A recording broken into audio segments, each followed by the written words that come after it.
Welcome to what I'm calling a grand experiment, which is a new chapter in the life of the It's About Time Writers Reading Series, founded in 1990.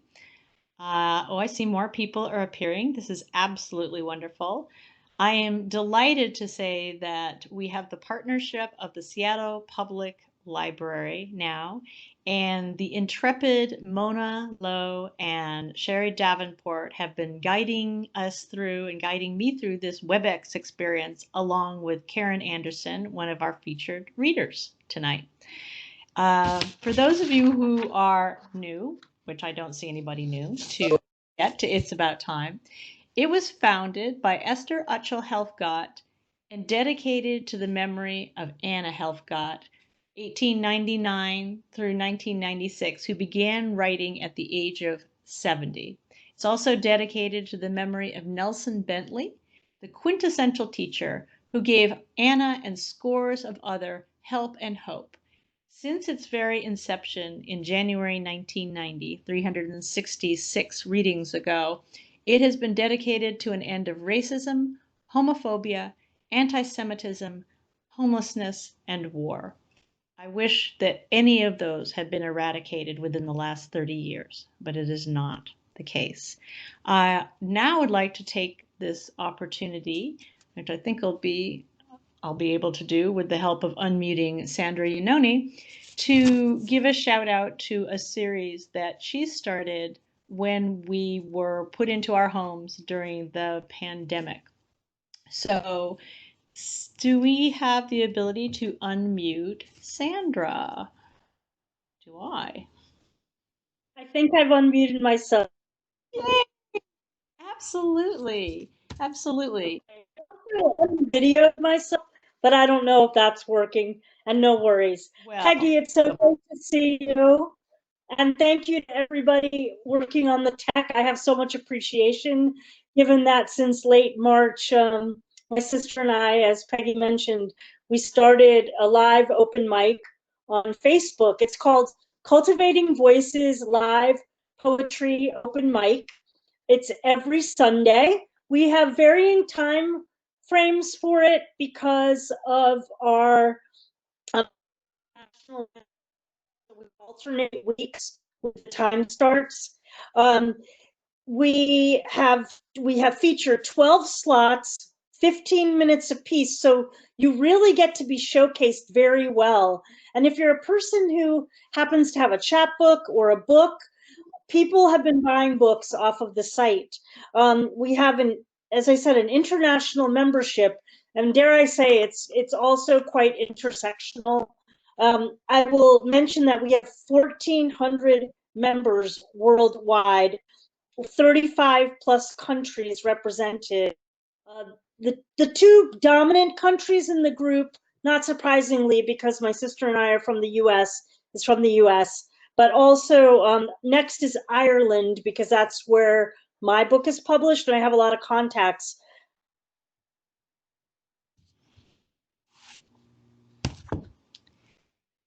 Lost you for a little bit there, but she'll be back. By the way, her book is, you blanched out, it's Women in Boats. Oh, Boats for Women. Boats for Women, which Thank you. love. Thank you.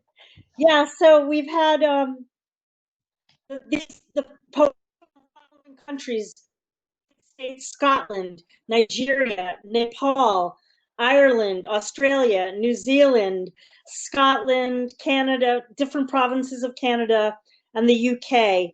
And I will just finally, because I don't want to take up too much more time, let you know we've had a couple special events. And on June 28th, we're actually going to be holding a Poetry Pride Parade for Pride Month, and we know Seattle Pride is a huge thing. So this is a great event where we've invited the particular poets, and it is another international event. But some of our folks locally will be part of the reading, which Tara Hardy is one of them. I'm sure some of you know her, quite dynamic. Some students will be participants.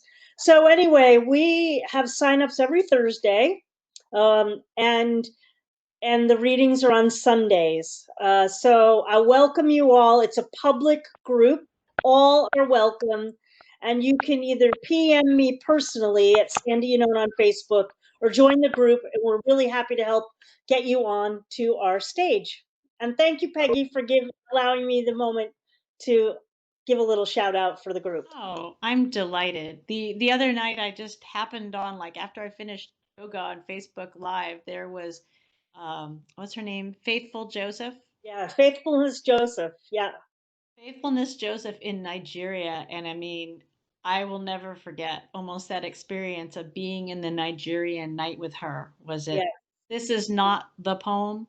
Yeah. Yeah, and Raul Sanchez has read a couple times. There's a lot of folks from around our area, our good friends, that have come on, and so again, I really welcome everybody to join us. I'm hoping that next month we maybe move to Zoom webinar, and if we do that, we will add the closed captioning as an option as well. And the final feature I'll just mention, because Peggy, you mentioned it, the really nice thing about our reading series is we're live when you're on. That's a predominant feature.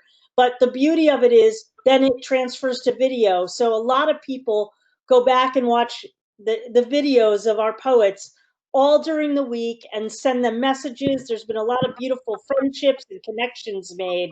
So again, in these times that are so trying, with so many difficulties, the pandemic and the uprising, which I hope will be lifting up Black Lives Matter and all our intersectionalities.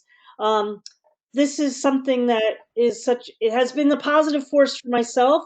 It's kept my spirits up, and it seems like our membership. So, Peggy, glad you're a member, and I hope those of you in the audience who are members, hi to you.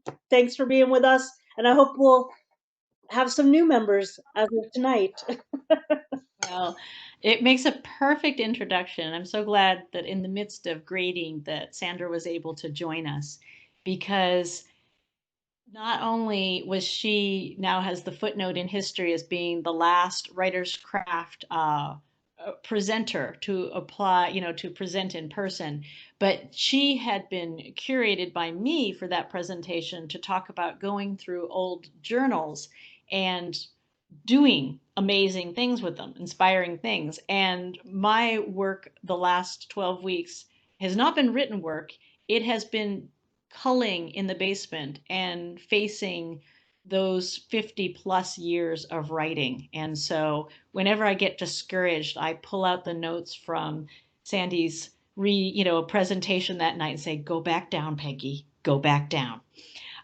It's also a great introduction because last week I used Sandra's prompt, or well, excuse me, I used one of her poems for a prompt at my Cancer Lifeline class, and it was the Occupy sonnet. So I would now like to introduce Caerdwyn Torres, and they are going to read their what came out of my providing Occupy sonnet at last week's online writing session. So, Caerdwyn, I hope that you have magic ability to unmute yourself, even if we're not able to see you. I had seen that you were here. I think I can be seen and heard. My camera is working. Well, we can hear you. Yeah. Okay, good. I'm going to have to switch to a different screen, so just give me a second here.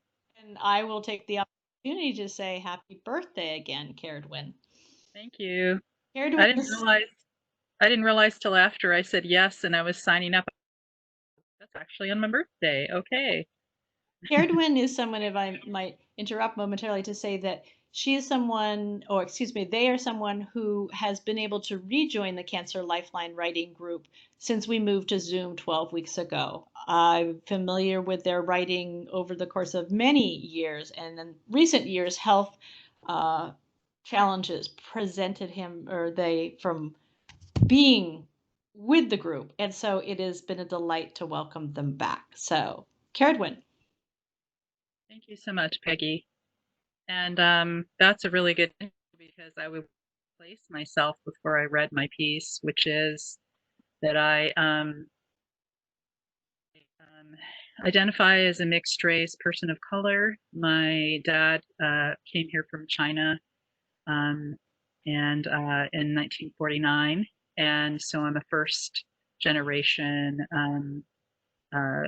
mixed race Chinese American, and I a lot of the time I live in bed. I'm a severely ill person as well, and so um, in a way, the pandemic has made my life somewhat easier because a lot of things are available to me online that were not before. So I was really happy to be asked to read this piece um, right, last week, and you know, um, I've had a week to work on it. So okay, don't don't tell me our country is broken. Underneath those words is the premise that it was ever whole. Did you forget? This country arose from the theft of indigenous land, steeped in rape, soaked in the blood of genocide, built on the backs of another nation's stolen citizens, who were bargained off like sacks of potatoes. Only sacks of potatoes are usually treated better. I remember a friend proudly telling me about her Norwegian forefather, how he had built one of the major railways in this country. I listened to her silently, wondering if he had ever broken a sweat or a nail, while slaves and Chinese immigrants, who could have been my ancestors, toiled under the lash of his overseer's whip. After being separated from their wives so they couldn't pollute this country with children who looked like them. Don't tell me you are surprised. The police are killing Black and brown people. Is that news? Didn't you know the system of policing arose from slave patrols and later thugs hired by rich white businessmen to forcibly keep the working class masses from rising up against their abuses? Now thugs are what young Black men are called to justify their killings on the way home from buying candy and cigarettes at the corner store. How far have we come since Emmett Till, since 4 little girls were killed in a church in Birmingham? How far since Rodney King? I'm asking you because I want to know. How many times do we have to do this? What would Martin say to us now? The beatings and killings are nothing new to Black and brown people. Only now the images are coming to you. After lynchings, centuries of lynchings that have gone unwitnessed, so many dead, unnamed to history. Don't tell me you believe in the laws supposedly upheld by police. Those laws were not written to contain the wealthy. They were built on the premise that putting Black and brown bodies in jail would provide cheap labor for white landowners, labor that was lost to them when slavery was supposedly ended. I know you are seeing these deaths and crying with us now. I see the whole world seeing Ahmaud Arbery gunned down in the street, Breonna Taylor, who died in her home after going to sleep, George Floyd dying under the knee of police. Finally, the world is seeing. The world is burning with the fire of our rage. Tell me, why do you care now to burn it all down? Don't tell me it's broken now. What we'll do to finally make it whole. Tell me what happens when the fires die out. Will you go back to your safe life, leaving the Black and brown people to figure this out? Don't tell me you are shocked by people being knocked down, beaten, shot, suffocated by police, by the KKK, by immigration agents, by random racists on the street. killing was justified. The officer with the gun, the baton, the badge, and 3 armed friends was afraid for his life. After all, the unarmed man he killed was a criminal because he stole a pack of cigars, because he was selling cigarettes. Shot dead because he went for a run, shot dead while sleeping, dead in a jail cell because she changed lanes, because she resisted being thrown to the ground, smashed against a wall, because she must have been mentally ill, confused, suicidal, because she talked back, because he looked suspicious, because he was homeless, suffocated on the pavement because he resisted, shot dead because he was reaching for his license, shot dead because he ran from police, because he was developmentally disabled, because they were deemed illegal, because they crossed a border, because she was afraid to die in her country. She was 7 years old. He was 8. She was shot dead holding a pair of scissors. Shot dead because he was holding a cell phone, a pocket knife, a screwdriver, a piece of wood, a cane, a toy gun. He had to fall. When I turn out the lights, a procession of names marches through my head of those sentenced to death by racism. Emmett Till, Williams, Sarah Lee Circlebear, Paul Castaway, Ezell Ford, Tamir Rice, Zachary Bareheels, Benjamin Whiteshield, Michael Brown, Eric Garner, Stonechild Chiefstick, Amadou Diallo, Walter Scott, Freddie Gray, Jason Harrison, Philando Castile, Jacqueline Call McKean, Felipe Alonso Gomez, Lori Allison Ginny, Sandra Bland, Charlena Lyles, Tanisha Anderson, Stephon Clark, Ahmaud Arbery, Breonna Taylor, George Floyd. Do you see? I can't say them all or we'd be here for centuries. Please say their names with me. Say them with me so we won't ever forget. Thank you. Thank you. Thank you so much for sharing that powerful piece with us. I'm honored that I was there for part of the birth of it last week, and you've had a chance to do so much more with it. So powerful. Thank you. Did we have anybody who had signed up for open mic? I don't have a way to tell. I'm not sure if Mona got anybody. We can find out.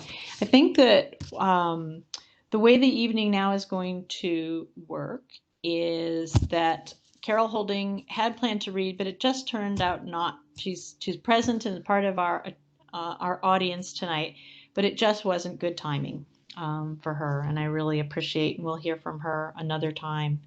A month ago, I was going to read a piece that now seems horribly dated, but it's only going to get more dated. So I'm going to take a plunge, and then we'll see if there's any open mic people, and then we will hear from Karen Anderson, who it's thanks to her internet and right now computer that I'm able to join you right now. So in January, we started the 30th year of It's About Time. And that would have been the second Thursday in January. And then the second Thursday in February was February 13th when Sandra was with us. But in between, there had been a very strange sort of thing. And even though it, in a way, pales with what has happened ever since, it still is important for me to pay some tribute, at least, to the caring of the healthcare workers and the intensive care experience, which way too many people have now had. So this is a piece that I volunteered to write when there had been a pretty serious accident in the family, almost in the hopes that as a writer, that I could create the happy ending that I wanted for it. So this is a piece that has no name. Until I was invited to a reading series for medical professionals called The Interstitium, a space for stories of health, illness, wellness, and beyond, I had never even heard the word before. It's defined as the in-between space, usually only used in anatomy and zoology, the space between principal cells or tissues in the body. Now I think of it as a place in between life and death, a place that far too many people have visited in the last months. As of January 9th, I had never been to that space, but by the next reading on February 13th, my family had lived in it. Just before bed on Tuesday, January 21st, I checked my phone. A message from my one and only sister in Massachusetts read, "Walter in terrible car accident, med-flighted. I am in shock." At the word med-flighted, I knew I needed wings. I needed to get to the hospital in Boston as quickly as possible. My only clue before landing was neurosurgeons with him now. What I didn't know was my brother-in-law Walter had been due home in 30 minutes, that the small town police had come to my sister's door and asked, "Is there someone you can call?" I wouldn't know till my nephew and I retrieved personal belongings from the totaled car what the tow truck driver had witnessed. Until I picked up Walter's phone at the ambulance station, we didn't know it was their insistence that the helicopter land on Route 1 that had saved my brother-in-law's life. It wasn't until much later, when the State Patrol report arrived, that I read that when they arrived, that his breathing was gonal, which is referred to as the death rattle. I had missed what can never be unseen, when my sister Gretchen could only recognize her husband by his feet. It wasn't until the 8th floor of Tower 1 at Brigham and Women's Hospital and the series of horrible waiting rooms in intensive care units that I realized my family was in the interstitium, the limbo land of ICU served by the worst elevators in the world, providing apt transition in and out of hell. And already I was looking at them with the awareness of how coronavirus could spread in them.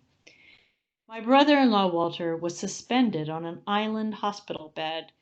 His forehead looked like it had gone through a sawmill, but then the blade broke. He had traumatic brain injury, broken neck at C4, C5, broken nose, signs of stroke, and possible seizures resulting from dissected vertebral artery. And do I need to mention that he wasn't conscious or responding to commands? But he looked so strong and solid. I've been at deathbeds. Waiting for someone to wake up after head injury isn't like that at all. There was my younger sister, who used to be a fainter, unflinching at various drainage tubes and machines, the black stitches where the scalp met unevenly, but she would startle when the heart monitor caused extra nurses to run into the room. Was that a clue to what sent Walter's car straight up over frozen ground and airborne for 70 feet? Once a writer, though, notebook in hand, but without a script, I started looking for the narrative arc. We searched the doctor parade, neurosurgeon, cardiologist, pulmonologist, anyone for clues as to whether we were in a tragedy or just a drama with potential for an upbeat ending. Meanwhile, the ICU nurses were solid and kept us going, reassured my sister when she dared leave that Walter was safe. After he survived the first 48, we waited for him to wake up while wondering, who's in there now? Outside the room, I felt the measure of the man as people all over the country prayed for him. Inside, I could see the strength of my sister and of their marriage, the jolting maturity of my nephew and nieces. One afternoon, the neuromed attending invited us to sit down and then shut a glass door that we didn't even know existed. She wore a hijab that disappeared into her Brigham and Women's issue fleece vest. Only her first name has stayed with me, Yasmin. Gently, she said to Gretchen, "So your husband has had a stroke, and he is still having mini strokes. but we are not seeing brain damage. I wondered if there was a definition of brain damage I didn't understand. Yasmin continued, we see no reason to believe he won't wake up. Ongoing mini strokes. Already there had been the unexpected fever of aspiration pneumonia, the atrial fibrillation, the one aborted attempt to remove his breathing tube. I am not on the neurosurgery team, Yasmin said quietly, so it is a bit out of my scope. But when your husband is able to be laid flat for a CT scan, they can talk to you about fusing his spine. And we're not sure, but we think that we are seeing a mass in his stomach lining. Why can't we get a break? My sister said. Why, damn it? We were trying to almost physically jump through hoops every day. We thought if we could be the best ICU family in the world, we would win the ICU lottery, meaning escape. But it was all out of our scope. The damn parking garage and lost tickets, monitors and unannounced doctors, a new cast of heartbroken characters every day while we play acted at normalcy, laughing at the irony of the medical category on Jeopardy while we were trapped in the family lounge, yelling answers in different languages, trying to beat the crammed elevators by taking the stairs, and spilling our coffee every single day while waiting for a sign that their lives were not forever changed. Chaplains came and went. We discovered that if a chaplain was with us, we could have extra family members in for the length of a prayer. So I prayed, and I talked to my brother-in-law. I'm here to look after your family until you're back on the job, I said. That's my job.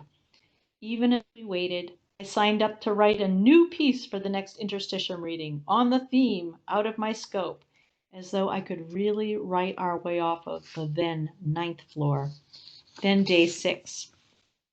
My niece Grace and I went into the room, and something seemed strange. No plastic hose to Walter's mouth. He was breathing on his own. The ventilator had been removed, even as my sister allowed herself a break. We were so excited. We ran down 9 flights to find my sister in the cafeteria, unable to wait for an elevator that might already be overloaded. It felt like we were acrobats in a big top circus, and what it must be like to let go of one bar in the air, to trust that your hands would land on another. Our favorite nurse, Mike, of all of our favorite nurses, was waiting for Gretchen to get back. Pupillary response, he reported. Then, squeeze my hand, buddy. Nothing. Then, wiggle your toes for us. The toes on Walter's right foot curled. Oh my God, Gretchen said, up at Walter's shoulder, tears already dropping onto his cervical collar. She started telling him that she loved him, and from somewhere inside Walter and through dry lips, he echoed her words. And with that, we left the waiting place and changed rides to the roller coaster of recovery. The movie versions of coma wake-ups don't do justice to sundowning, especially when combined with steroids. Walter switched between the altar boy he had been and the raging bull of a man who needed 5 members of the security team to apply stronger restraints, what they called the leathers. He believed we were writing a novel together, sometimes sci-fi, but always with a conspiracy. As he recovered, we moved to casting the movie version. Regardless, he was going to be Walter again. It was time for me to leave. He had left ICU and moved upstairs yet another floor. I helped my sister pack up the hotel room donated by her friends. When I went in to say good night that last night, Walter looked to be asleep, but curled his hand around my fingers. Thank you for coming. I knew all that he meant. I backed out of the room, feeling like I was leaving part of my heart. Walter had been lifted away from the accident and his near death. I had walked the actual trajectory of his car from the Earth's surface and lived through a suspended state. But now their family was safely reunited on the ground. Misguidedly, I once again tried to beat the elevators down, but quickly realized it was a bad idea. which is why I was unexpectedly on a strange middle floor when the elevator's doors opened to my beloved nieces crammed in front, even as their eyes and mouths formed surprised O's. They reached out and grabbed me instinctively, as though from mid-air, for it seems that all along we have been rescuing one another. Thank you. So, I ask out there, did we have anyone who was able to or would like to be part of an open mic?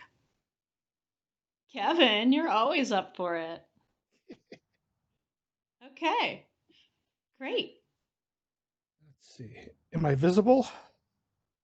You were. There you are. Okay. Not used to this this newfangled thing. Everybody's using Zoom these days, so I'm trying to. Well, anyway, I'm up in Bellingham now, which is why y'all haven't seen me for a while. Mhm.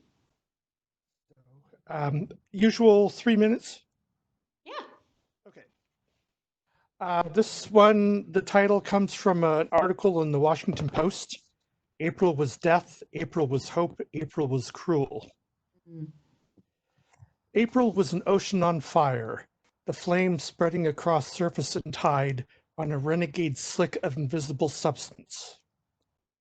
April was time, stretched, ends pulling apart, away, a universe waiting for its own collapse. April was an echo of another end, scaled down to fit a new normal, but pulling none of its punches.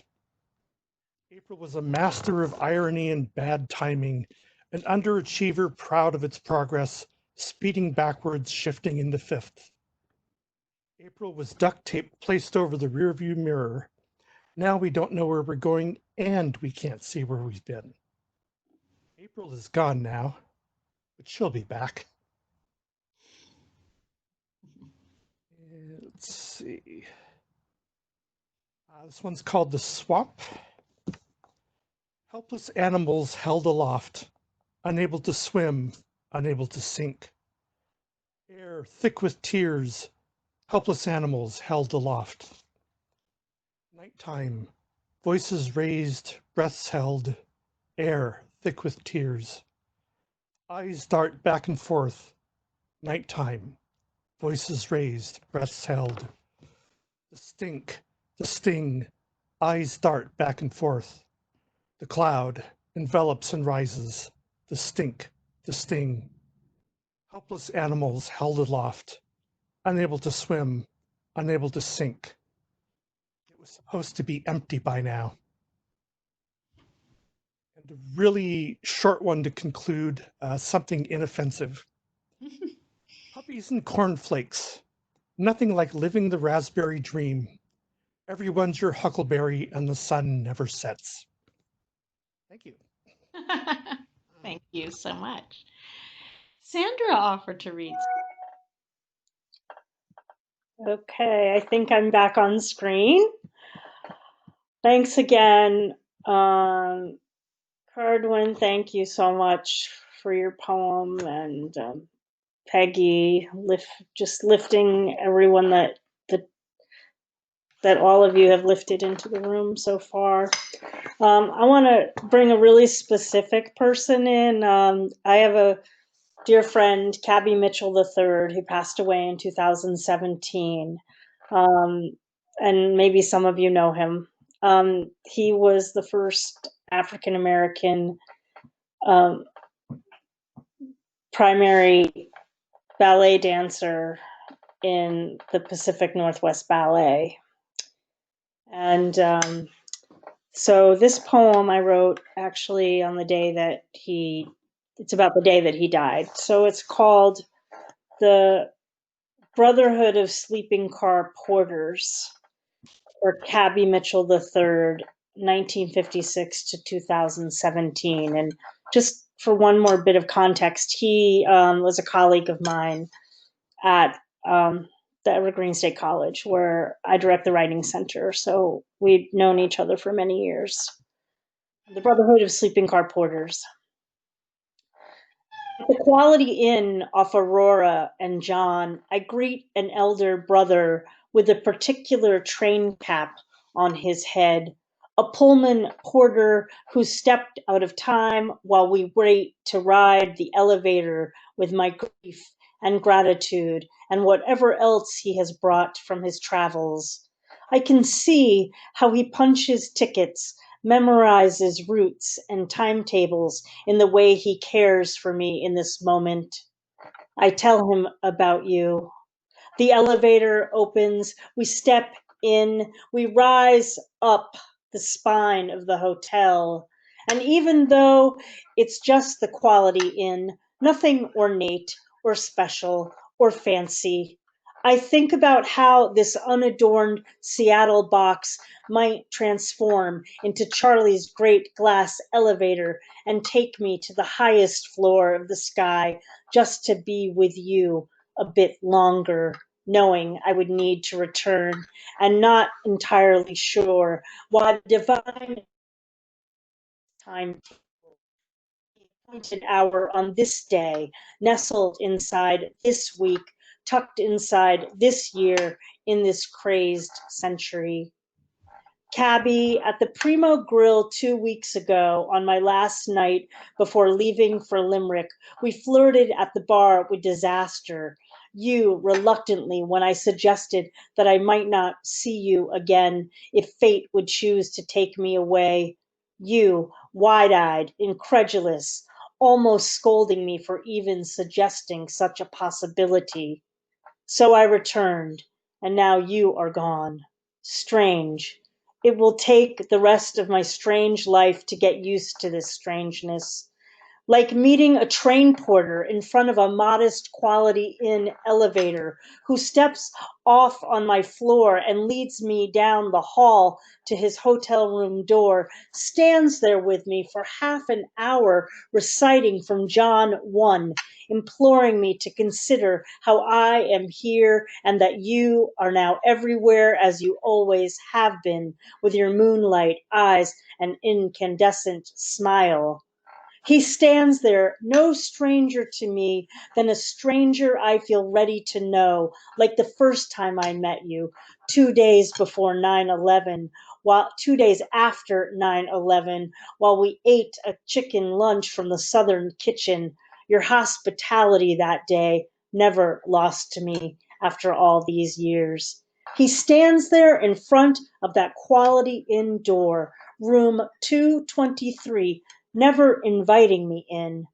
The train porter just opens his wallet, removes his business card, writes something on the back, and hands me the card like a train ticket receipt, sends me off down the hall to find my room, where we'll both open our separate wooden doors and fall into our feathered beds, sleep hard, and wake to the day's breaking news of your leaving, spreading across time and these cities you've inhabited like a love train, not entirely desperate to stay true to its scheduled departure.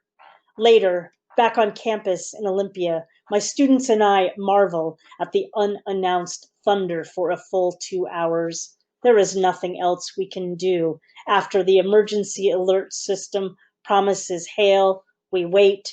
The hail does not come. They turn in their papers for the week, slightly disappointed. They leave. I walk across campus alone, almost taking a detour to your office, then drive home through the city, expecting your lightning to strike me dead. And I admit that I almost wish for this, rather than make it home safely to go to bed, only to wake to my first day without you, to one find me, but not staying at the Quality Inn in Seattle on John Street with train porter Brother Will, looking out for me, looking everywhere for you. Thank you. Thank you so much. So glad you're able to join us tonight. All right, now I'm going to introduce my host, my host and wonderful neighbor and fellow cat lover, who writes I call her Karen Anderson, but she writes under the name KG Anderson. She is a late-blooming speculative fiction author who writes fiction as if it were fact. Maybe somewhere it is. After Washington, D.C., New Haven, Connecticut, and Genoa, Italy, she found herself in Seattle, where she lives with the love of her life and his 50,000 rare and not so rare books. She does freelance journalism by day and writes fiction by night and weekend. Her short stories appear in a wide range of anthologies, magazines, and podcasts. At the website writerway.com/fiction, you'll find a list of her publications and links to stories you can read or listen to online. I have to say, I don't think that Karen actually ever sleeps. From her workbook, I have no evidence that she needs any sleep whatsoever. So it gives me great pleasure to welcome Karen Anderson. Thank you, Peggy. I'm turning down sound a little so I don't get any echo. The story that I'm going to read you tonight is a little bit futuristic, but very much appropriate for now. It's a little bit fantastical, but all too true. The name of the story is Unnoticed.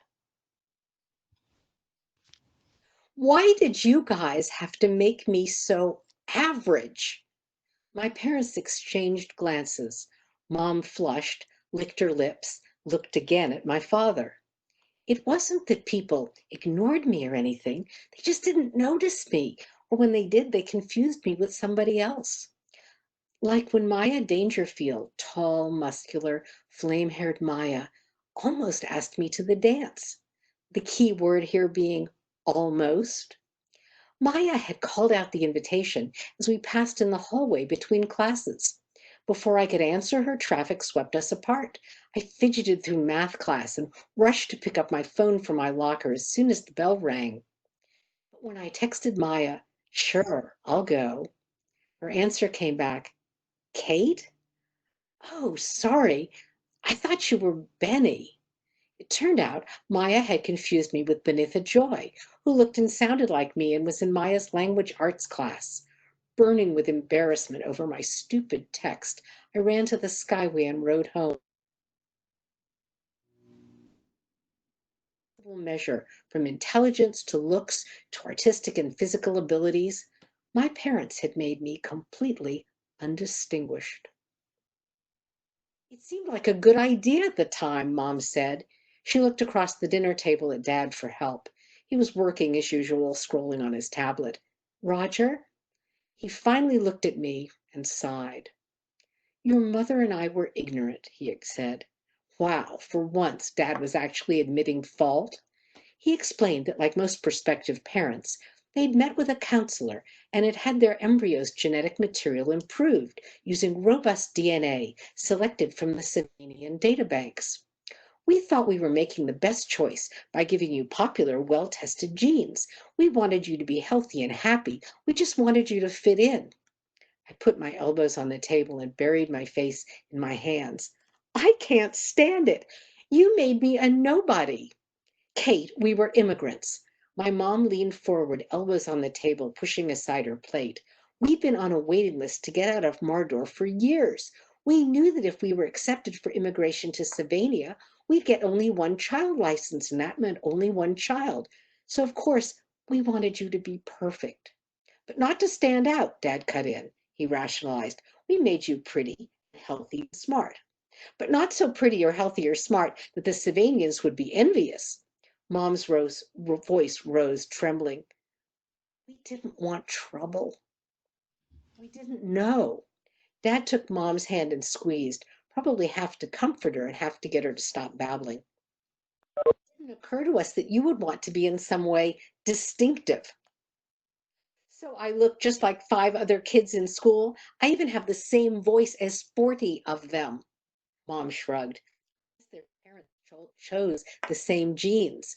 "I don't want to be nice. I don't want to be average." My voice rose into a scream, and my dad, ever the meek immigrant, looked with concern at the door of the apartment, worried that the neighbors might be listening.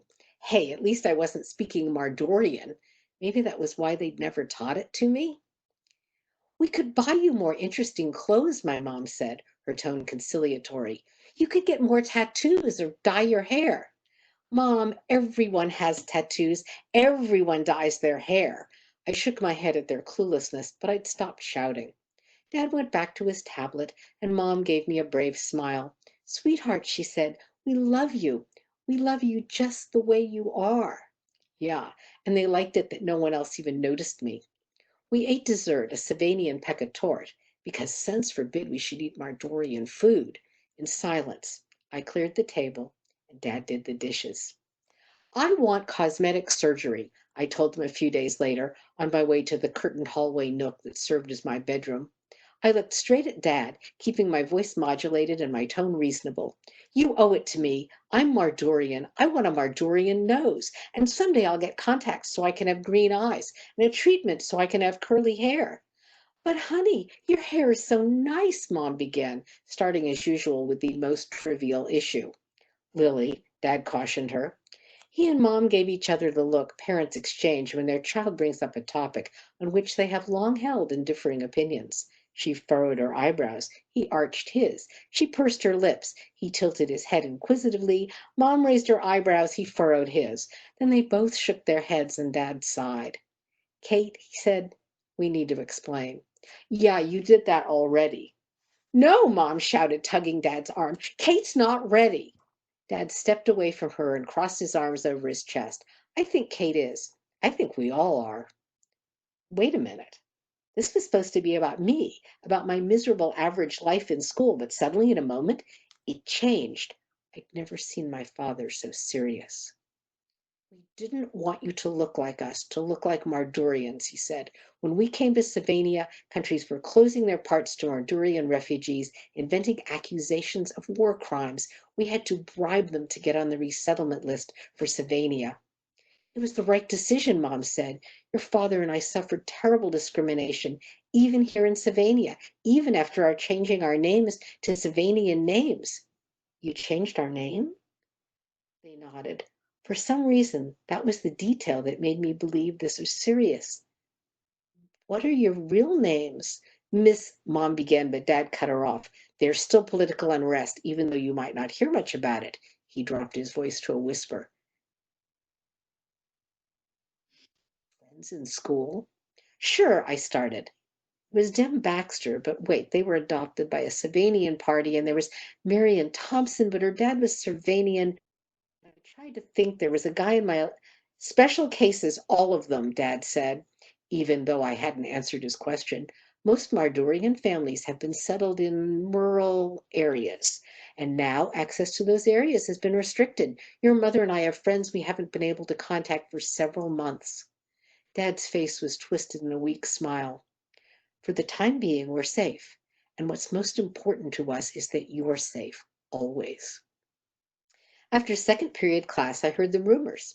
Agents from the government security forces were in the school, walking the hallways between classes. They'd pulled aside two classmates I didn't know, asked for their papers. The agents took them by the arm and led them out of the building to a van. Mardurians, I heard people say. Crackdown, someone whispered. A voice from behind me said, well, they must have done something. I felt a hand on my arm. It was Dem Baxter. She whispered, Kate, be careful. After the security forces left, the teachers sent everyone back to class as if nothing had happened. We had a quiz in math and I couldn't write a single answer. Dem and Marianne were waiting for me after school. They asked me to go for coffee to talk about what happened. For some reason, I couldn't reach Mom on the phone, so they rode home with me on the Skyway. Are your parents Mardurian? Dem asked. I nodded. Dem looked grim. She and Marianne insisted on coming up with me to our fourth floor apartment. Embarrassed about my family's tiny unit, I suggested that I could just drop off my backpack, check in with Mom, and then we'd all go to the coffee house on the next block. Sure, Maya said, looking over my head at Dem. We rode up in a dingy elevator and stepped out into the dim hallway. At the end of the corridor, my family's unit stood open, and not in an inviting way. My friends followed me into the empty apartment. My mother was gone. Her coat and a suitcase were missing. Look for a note, Dem said, her voice dull. She was sympathetic, but her tone held no surprise. Under my pillow, we found the note, scrawled with a number of an attorney. Call Mr. Lambkin. He knows what to do. Your dad and I are gone for a while. We love you. We love you, I read, and I heard Mom's voice adding, just the way you are. Thank you. See, I get to clap because I'm in the same house. Thank you so much. Do we have anyone else who would like to share tonight? Looks like I've been getting some messages about people who tried to join us but weren't able to, which is exactly why this is sort of an experiment, and I think it's going really well. Because it'll be recorded, those who weren't able to get in will work on troubleshooting for next month, and we'll see what we can do, but we can also share it in the meantime. In case anybody else, I'll give it a minute, but I would love to share a piece that was written by another one of my Cancer Lifeline writers, who unfortunately she died a week ago, Monday.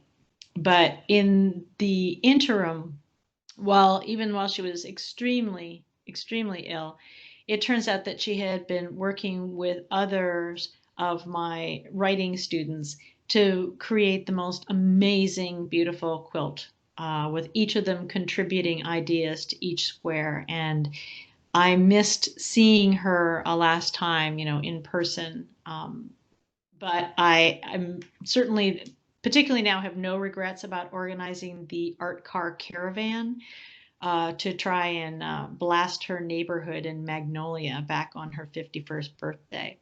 So I've been taking a lot of comfort in rereading a piece that was made into a collage in a collaboration with the Northwest Collage Society that she particularly loved. And she was able to read it for us when we had that opening last November. This is by Ilani Fields. How deep is that water? I try to come up for air, but the weights on my feet are there. An overwhelming comfort in the dark, deep. I find myself lulled into a breathless deep. I am jolted awake by a whirlpool of emotion, which puts my body in motion. I scissor kick the weights off, and an undercurrent of love carries me off. And especially having lost her way too soon, I cling to that last line, and an undercurrent of love carries me off. So next month, the second Thursday is going to be July 9th, and we will be welcoming Kate Heacock, Suzanne Edison, and Allison Eccles. Kind of last call here. If we don't have any more open mic readers, they don't have to close it. We can do our own sort of like virtual chat the way that we normally would at the library, where you go up and talk to someone, except that they won't be coming in to take away the chairs. Thank you, Mona. Thank you, Sherry. And since Sandra mentioned it, I'll hold up a book. I think many of you are aware, the Writer's Craft. We did an anthology of 17 of the Writer's Craft stories that have been presented over the years, and it was released last, I think it was early December. We had a reading down at Elliott Bay Books, and it is available, and I do deliver. So it's especially helpful, I think, right now, if you are trying to tackle your old writing, your attic, your basement, wherever it's calling to you from. So, and Sandra has added a little notice on the Everything chat, which is the Facebook group is called Cultivating Voices Live Poetry Open Mic. And as mentioned, they do their signups on Thursdays, and then it's just an amazing thing that you can watch live or watch later on throughout the week. So it's just amazing what's been coming out of some of our time together in our homes. So I now end the formal part of the event and welcome you to mingle, unmute and mingle. Thank you.